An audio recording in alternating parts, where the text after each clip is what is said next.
참 지식에 근거한 열심이라는 제목으로 우리 말씀을 묵상하도록 하겠습니다. 우리가 로마서 1장 17절인가요? 거기 이제 보면은 로마서의 전체 주제라고 할 수 있는 중요한 단어가 처음 등장하는데 그게 뭐냐면 하나님의 의입니다. 하나님의 의. 그래서 복음에는 하나님의 의가 나타나서 이렇게 얘기를 하죠. 그러니까 복음에는 인간의 의가 아니라 하나님의 의가 나타난다. 그래서 믿음으로 믿음에 이르게 하나니 기록된 바 의인은 믿음으로 말미암아 살리라 함과 같으니라 이렇게 말씀을 하고 있습니다. 그래서 로마서의 가장 중심적인 주제는 의입니다. 의. 그러니까 의라는 말, 우리가 성경에 보면 좀 알듯 말듯한, 그러니까 평소에 많이 쓰는 단어인데 그게 뭡니까? 라고 물어보면 이렇게 머릿속에 뱅뱅 돌면서 설명하기 어려운 단어가 몇 개 있는데 그 중에 하나가 또 의입니다. 의. 의가 뭡니까? 그러면 의 알 것 같은데 이제 설명하기 참 어렵죠. 그래서 로마서 전체 주제는 중기 중에 아주 중요한 주제 중에 하나는 의롭게 여김을 받는 것입니다. 그러니까 우리 보통 칭의라고 이야기를 하죠. 의롭게 여김을 받는 거. 그러면 의가 도대체 뭔가? 그 의는요, 이렇게 생각하면 쉽습니다.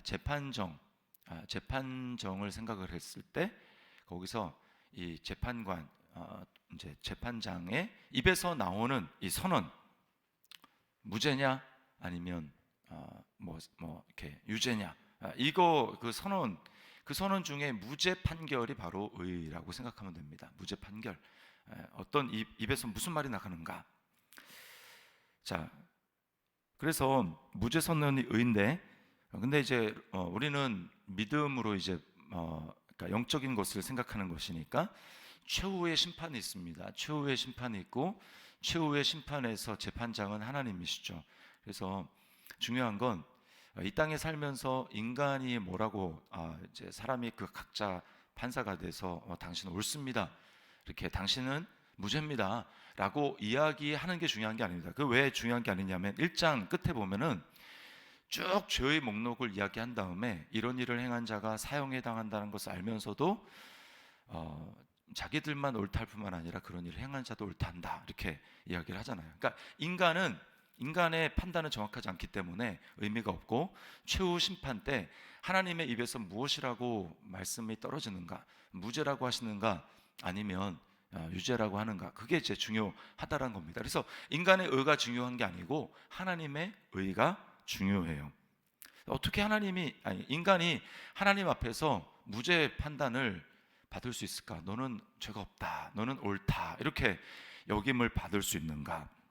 라고 하는 것이죠.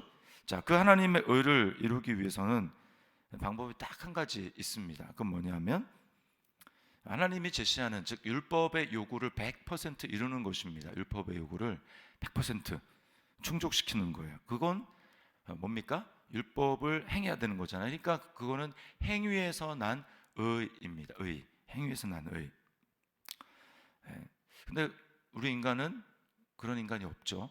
율법을 100% 지킬 수가 없습니다. 왜냐하면 율법은 100가지 다 지켜도 한 가지를 못 지키면 그 한 가지 못 지킨 것 때문에 무죄 선언이 아니라 이제 유죄 선언이 나기 때문에 율법으로는 불가능한 거예요.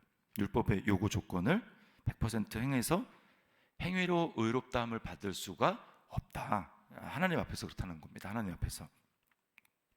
그러면 반대로 이제 하나님이 제시하는 하나님의 의는 뭐냐면 그 복음인 거예요. 복음. 그래서 율법을 행함으로 행위의 의로 하나님께 무죄 판단을 받는 것이 아니고 하나님은 누군가 인간의 대표를 세워서 그 대표가 율법을 완전히 이루어서 그 의를 전가해 주는 방식, 이게 바로 복음인 것입니다. 복음.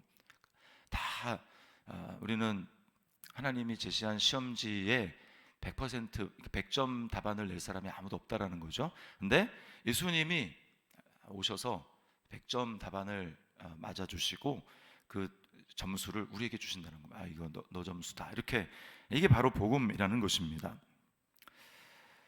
자, 그래서 9장 30절에 뭐라고 얘기합니까? 그런즉 우리가 무슨 말을 하리요?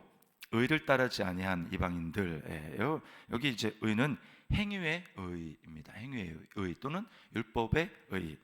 의를 따르지 아니하는 이방인들이 의를 얻었다. 이 뒤에 의는 뭘까요? 하나님의 의입니다. 하나님의 의. 하나님의 의를 얻었으니 곧 믿음에서 난 의다. 네. 그러니까 하나님의 의는 우리 행위에서 난 것이 아니기 때문에 그것을 내 의로 이제 전가되는 방식은 믿음밖에 없습니다. 그래서 로마서 1장 아까도 말씀을 드렸지만 처음부터 믿음이 나오는 거예요. 믿음에서 믿음으로 이르게 한다.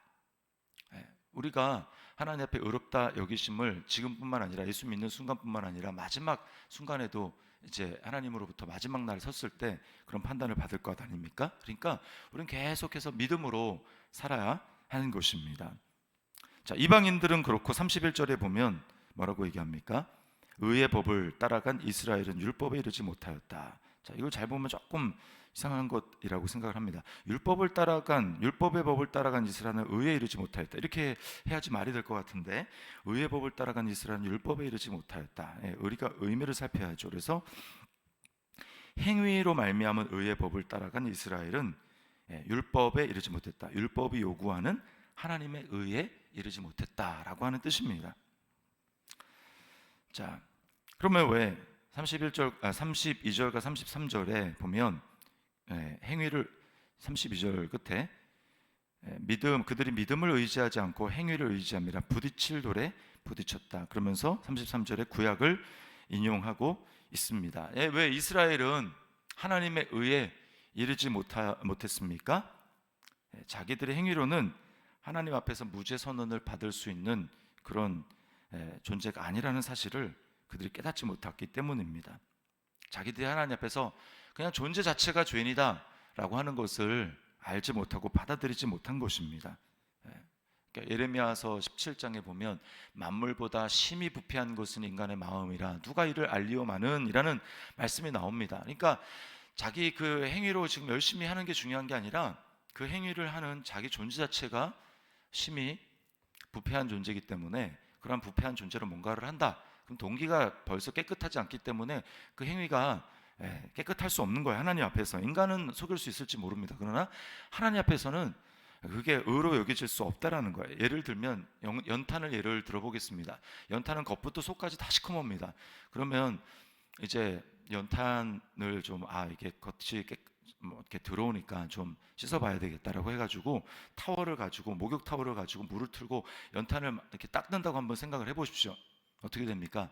연탄이 다 달아 없어질 때까지 시커먼 물이 계속 나옵니다. 그게 바로 우리 인간이라는 거예요.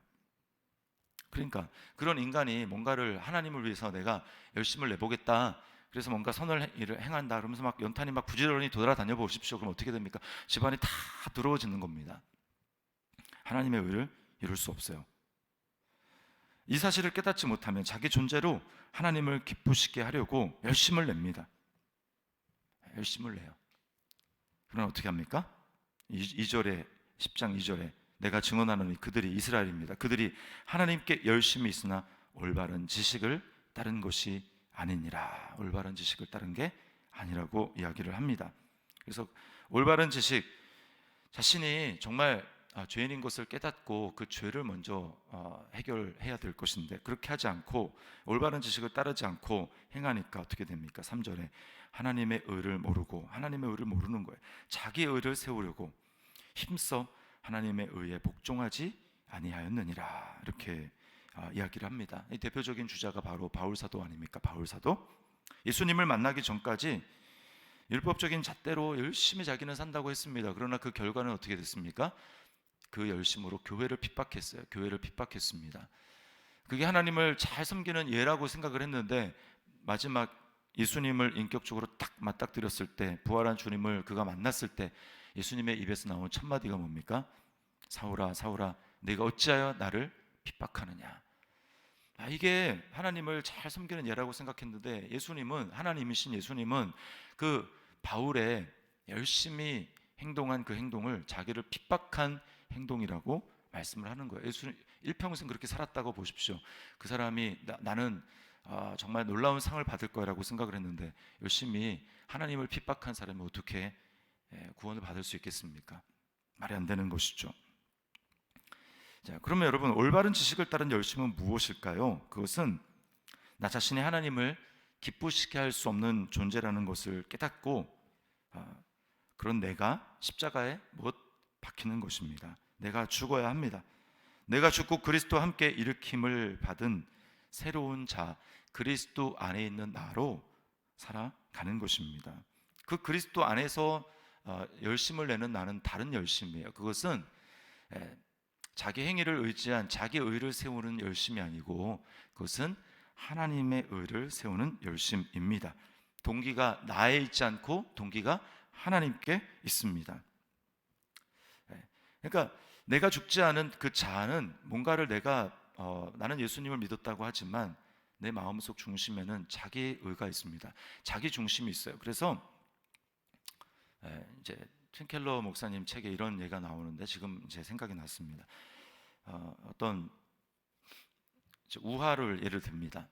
어떤 농부가 정말 임금을 사랑하는 마음으로 농작물을 캐가지고 임금께 바쳤습니다. 이게 뭐 당근이었는지 농작물을 바쳤어요. 임금이 감격해서 그 농작물이 아니라 그의 마음을 보고 큰 상을 내렸습니다. 그거를 보고 있던 옆에 이제 신하가 자기도 저 상을 받아야 되겠다라고 해서 뭐 이렇게 이제 뭘 줬습니다. 이렇게 말을 줬나? 말을 줬던 것 같아요. 말 집에서 키우는 말, 턱 멋진 말을 줬습니다. 임금을 위해서. 근데 임금이 그 마음을 아는 거예요. 그래가지고 근데 상을 안 줬습니다. 그건 기쁘게 받지만 상은 내리지 않았어요. 그러니까 이제 그 신하가 묻습니다. 아니 저 농부한테는 말을 줬는데 상을 주고 나한테는 그 상을 주지 않습니까? 그랬더니 임금이 이렇게 말을 합니다. 저 농부는 나에게 말을 줬지만 너는 너에게 말을 준 것이다. 이렇게 이야기를 합니다. 이게 바로 존재가 변화되지 않는 우리가 거짓 지식으로 열심을 낸다라는 거예요. 그것은 하나님을 위한 것이 아니라 나를 위한 것입니다. 그리스도 안에 있는 믿음으로 행하는 것은 나는 전혀 드러나지 않고 나를 위한 자랑이 사라집니다. 왜냐하면 그리스도 안에 있기 때문입니다. 그래서 그리스도 이름이 드러나는 것으로 그냥 만족하는 거예요. 예수님을 믿는다라는 것은 무엇입니까? 예수님을 바로 하나님의 의로 받아들이는 것입니다. 율법이 완전한 요구를 해올 때마다 예수 그리스도를 들이맺는 것입니다. 자격증으로 내미는 거예요. 나는 온전하지 못하지만 여기 완전한 나를 위해 그 의를 이루신 진정한 나의 의가 있습니다. 그분은 바로 예수님입니다. 라고 이렇게 들이미는 것입니다. 사단이 아무리 참소한다 할지라도 예수님을 의로 내미는 거예요. 자, 그리스도께서 하나님께 순종하심으로 율법을 완전히 이루셨습니다. 그래서 행위로 하나님으로부터 의롭다 하심을 받은 유일한 참 사람이 되신 거죠. 인정을 받으신 유일한 분입니다. 그리고 이제 마귀가 참소할 때마다 그리고 하나님 앞에 설 때마다 우리가 당당하지 못하다고 마음속에 소리가 들릴 때마다 어떻게 해야 됩니까? 우리는 율법이 요구하는 바에 대해서 네가 요구하는 완전한 자격이 여기 있다. 완전한 삶을 요구한다면 여기 있다. 나에게는 의의 자격증이 있다. 바로 예수 그리스도가 나의 의의 자격증이다 라고 예수님을 내밀어야 하는 것입니다. 로마서 8장 1절에 우리가 외우는 말씀 있죠. 그러므로 그리스도 예수 안에 있는 자에게는 결코 정죄함이 없나니. 자, 우리가 이렇게 살아가는 것입니다. 이런 마음을 가지고 살아갈 때 우리가 매일매일 하나님 앞에 드리는 나의 열심은 이제는 참지식, 거짓 지식이 아니라 참 지식에 대한 반응으로서의 열심이에요. 열심이 필요 없다는 얘기가 아닙니다. 그 열심의 방향이 나를 향한 것이 아니라 하나님을 향한 것이 하고 나를 통하는 것이 아니라 그리스도를 통한 그러한 열심, 믿음이어야 한다는 것입니다. 우리 자신에게 적용해 보겠습니다. 그리스도의 뜻을 이루기 위해서 검은 연탄과 같은 존재인 내가 불태워져서 흰 연탄으로 바뀌는 것이 최우선이라는 사실을 믿습니까? 그리스도의 십자가에서 검은 연탄과 같은 나의 옛자아가 죽었고 그리스도의 부활하심으로 내가 흰 연탄으로 바뀌었다라는 것을 정말 믿고 받아들이고 있습니까? 날마다 그리스도를 나의 유일한 의로 여기며 믿음으로 선포함으로 사단의 참소를 이기고 하나님이 원하시는 믿음의 행위, 하나님을 기쁘시게 하는 삶을 살아가고 있습니까? 오늘 바울 사도가 올바른 하나님께 열심히 있으나 올바른 지식을 따른 것이 아니니라 라고 한 것이 아니라, 우리가 하나님께 열심을 있지만 그리스도께 열심을 내지만 그것이 올바른 지식을 따른 것이 아니라 복음에 따른 참 지식에 따른 열심으로 살아가는 우리 저와 여러분의 삶이 될 수 있기를 주님의 이름으로 축원합니다.